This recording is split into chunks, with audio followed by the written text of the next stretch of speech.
وعلیکم السلام ورحمۃ اللہ وبرکاتہ۔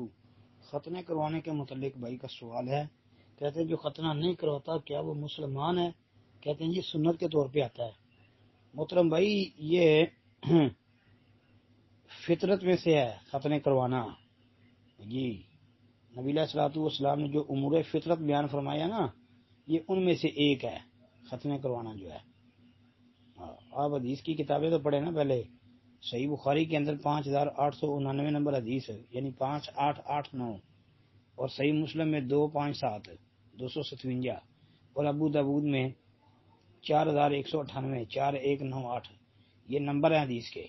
یہ آپ پڑھیں نا تو پھر آپ کو پتہ چلے گا کہ نبی علیہ الصلوۃ والسلام نے ان امور کو فطرت میں سے شمار کیا ہے۔ وہ کون سے امور ہیں؟ مطلب ناخن کاٹنا، زیر ناف بال، اسی طرح بغلوں کے بال اکھیڑنا، یہ ختنہ کرنا، اس طرح کے اور بھی چیزیں ہیں، ان کو نبی علیہ الصلوۃ والسلام نے امور فطرت میں شمار فرمایا ہے جی۔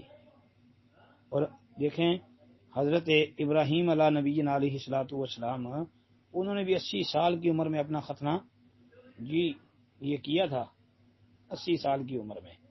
یہ بھی صحیح بخاری کے اندر آپ دیکھ لیں 6297 نمبر۔ السلام علیکم ورحمۃ اللہ۔ جب فطرت میں سے ہے تو آپ اس بحث کو چھوڑ دیں کہ وہ سنت ہے، کر لے گا تو ٹھیک ہے، نہ کرے گا تو مسلمان نہیں ہے۔ یہ بحث کرنے کی آپ کو کوئی ضرورت نہیں ہے۔